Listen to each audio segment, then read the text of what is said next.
dia, pessoal!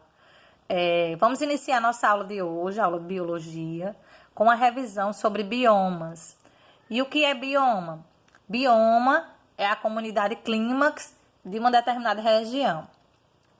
E o que é uma comunidade clímax, socorro? A comunidade clímax são as características daquela região, as características de clima, de temperatura, de vegetação, de fauna, do solo. Todas essas características daquela região constituem o bioma. E o bioma é comum, é um termo comum, trabalhado no mundo inteiro. Então, nós vamos ter bioma somente no Brasil? Não, teremos bioma no mundo inteiro. Mas como o Brasil, na questão do Enem, ele não cobra os biomas do mundo, ele cobra, o costume é cobrar apenas os biomas brasileiros. Por isso que nossa aula de revisão vai abordar somente os biomas brasileiros. E uma característica importante, que é importante que a gente fale agora, é que esse conteúdo, biomas brasileiros, ele é cobrado tanto na área de ciências da natureza, no Enem, na disciplina de biologia, como na área de ciências humanas, na disciplina de geografia. Então, ele pode vir tanto em uma área quanto na outra, ou pode vir interligado, né? Como a gente vê muitas questões, elas interligadas no Enem. E o que é importante que a gente coloque também, que com relação aos biomas brasileiros, existem livros que têm 6, 7, 8 biomas. Mas, no nosso caso, nós vamos tratar os biomas que são determinados pelo IBGE, que são quantos? São 6. E quem são eles? A Amazônia, o Pantanal, o Cerrado, a Caatinga, a Mata Atlântica e os Pampas, certo? Então, são esses os biomas que são estabelecidos pelo IBGE. Por isso que nós vamos trabalhar em cima do que é apontado pelo IBGE. E os biomas, como vocês podem ver, eles são bem estabelecidos nas regiões do país. Por exemplo, a Amazônia, onde é que ela fica? Fica na região norte do país e não é um bioma exclusivo do Brasil. Porque como o Brasil ele faz fronteira com outros países, então os outros países que estão aqui na fronteira vão fazer também, vão ter também esse bioma nos seus países, que é a Amazônia. Certo? Vamos olhar um pouquinho para ela. Vamos entender um pouco as características da Amazônia. Bom, a Amazônia, ela é uma floresta tropical, certo?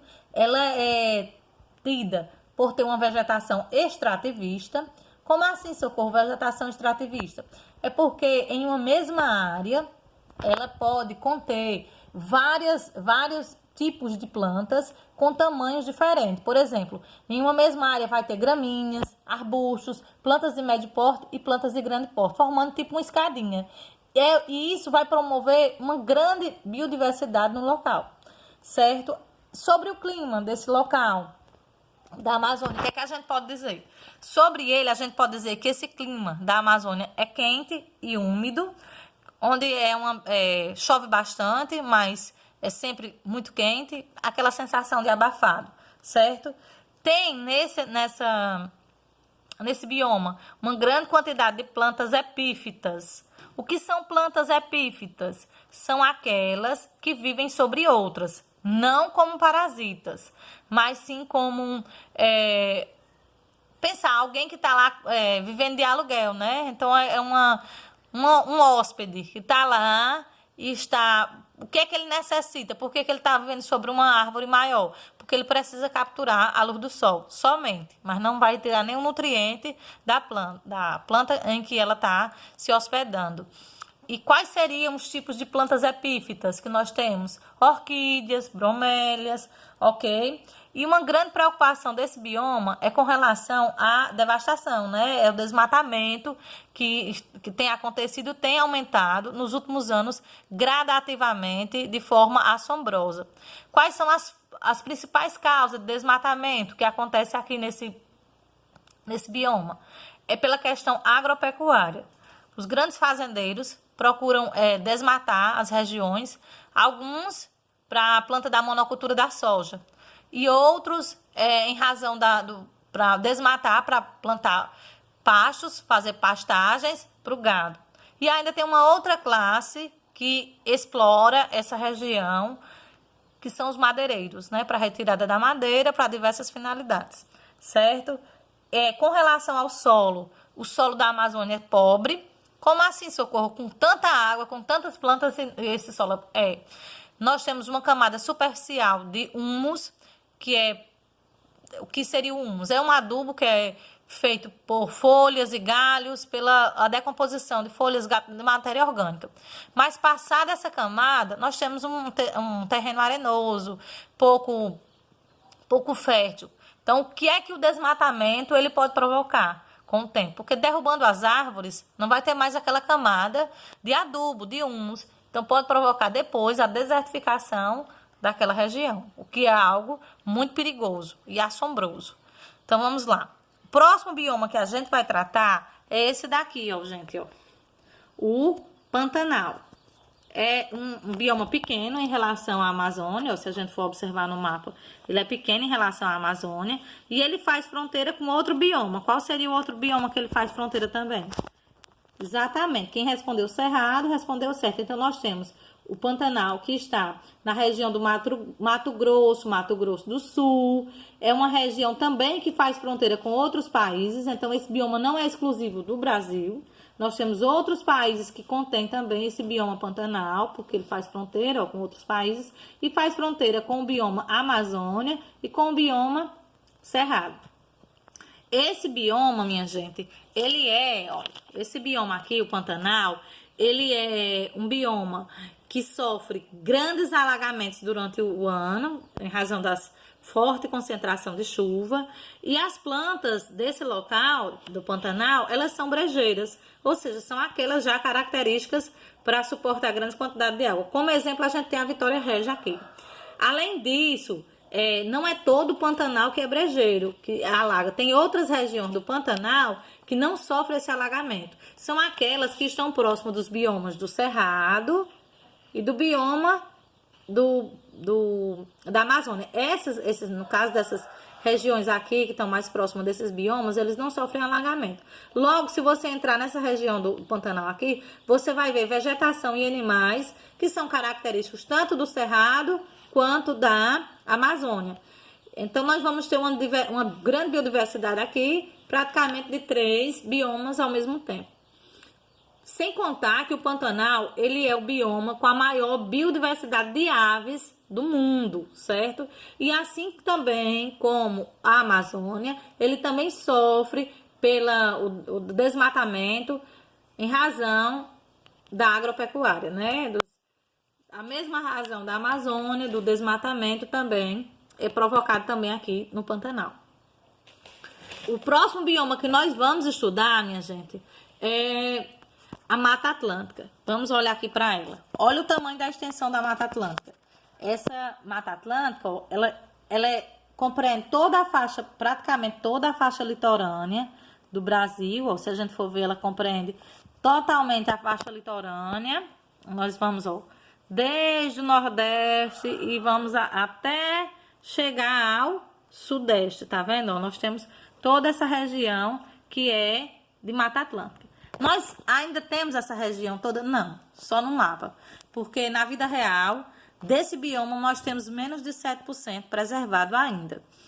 Qual foi o grande problema desse bioma? Esse bioma, ele foi o primeiro bioma a ser habitado na época da colonização. Ou seja, os barcos vinham, né, do Oceano Atlântico, por isso que ele se chama Mata Atlântica, porque ele faz fronteira com o Oceano Atlântico. Então, do oceano vinham os navios que atracavam, e o primeiro lugar que foi explorado foi a Mata Atlântica, porque ela está na faixa litorânea. Diferentemente da Amazônia e do Pantanal, ela não sofreu a questão da exploração, desmatamento para fins agropecuários. Aqui foi para fins de colonização. Então, hoje, por exemplo, na região do Rio de Janeiro, o Rio de Janeiro era somente Mata Atlântica, mas ele foi desmatado, foi criando sítios, vilas, cidades, e é o que a gente tem hoje no grande estado, que tem uma pequena área lá de conservação. Essa pequena área de conservação, ela vai acontecendo em outros pontos da Mata Atlântica. Então, nós temos vários pontos da Mata Atlântica que tem pequenas ilhas de conservação. Essas ilhas de conservação, elas podem provocar o que a gente chama de isolamento geográfico e genético, porque uma planta daqui, da Mata Atlântica, por não ter mais contato com outra daqui, pode provocar um isolamento genético grande, o que isso é grave. Sem contar que a Mata Atlântica, ela é o bioma que tem mais endemismo no mundo. Como assim endemismo? Que tem plantas e animais que são exclusivos desse bioma, uma vez que ele não é encontrado em nenhum outro bioma. Um exemplo que a gente pode tratar é a questão do preá. Do preá, que é encontrado no arquipélago do Sul, que fica a 1 hora de barco de Florianópolis, no Rio de Janeiro. Então, a última contagem, encontraram cerca de 66 espécies desse preá, que só tem nesse local. Uma vez que ele entra em extinção, nunca mais a gente vai ter contato com essa espécie de animal. Certo? Agora nós vamos falar sobre o cerrado. Que onde é que está localizado o cerrado? O cerrado, ele passa por várias regiões do Brasil. Ele está aqui na região norte-nordeste, ele desce pela região centro-oeste, toda a região centro-oeste, e ainda pega um pouquinho do sudeste. Então, nós temos, um bioma que ele possui uma mata seca e passa por verões severos. Suas plantas, sua vegetação apresenta plantas, muitos arbustos e plantas com caules, com troncos grossos, cascas duras, grossas e troncos retorcidos. Em razão de quê? Porque como o cerrado tem muita pastagem, geralmente passa por queimadas naturais, e essas queimadas naturais acabam fazendo com que essas plantas adquiram uma certa resistência. Até as sementes desse bioma, elas são mais resistentes. Qual é o animal que é característico, os animais característicos daqui, desse cerrado? Nós temos o lobo-guará, que inclusive está ameaçado em extinção, o tamanduá-bandeira, e ele também, assim como os outros que a gente falou anteriormente, ele também passa pelo mesmo problema, que é a ameaça do agronegócio. O agronegócio, ele vem invadindo os biomas, devastando os biomas para plantio de pastagens e para plantio de monoculturas também, né, para agricultura. Além desse bioma, faltou algum para ser colocado, minha gente? Muito bem, nós temos ainda 2 para ser explicado, que é a caatinga e os pampas. Vamos falar de nossa caatinga. Então, a caatinga é um bioma exclusivo do Brasil. Nenhum outro bioma, nenhum outro país tem esse bioma, só nós, a caatinga. E ainda mais, aqui do nosso Nordeste, né? Então, nós temos a exclusividade total desse bioma. Ele é um bioma que apresenta só duas estações de ano, o inverno chuvoso e um verão um verão chuvoso e um inverno sem chuvas. Ele é bastante quente e árido, o nosso bioma da caatinga. Apresentam plantas xerófitas. O que são plantas xerófitas? São plantas que têm uma folhagem bem reduzida e que têm a capacidade de concentrar e armazenar água. Por exemplo, é o caso dos cactos, como o xique-xique, a palma, que inclusive a palma ela é bem usada para o gado aqui na nossa região. E, além disso, no caso dos cactos, eles não têm umas folhas, né, com a espessura. Por quê? Porque eles têm que acumular, reservar água. Então, se eles tivessem folhas, o estômago das folhas iam acabar evaporando a água e eles teriam uma perda de água que não conseguiria sobreviver. O que é que eles têm no lugar das folhas? Umas folhas modificadas, que a gente chama de espinhos, que essas não vão promover a perda de água.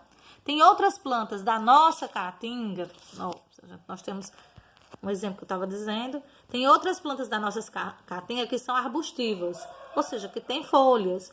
Mas qual é o truque desse bioma aqui?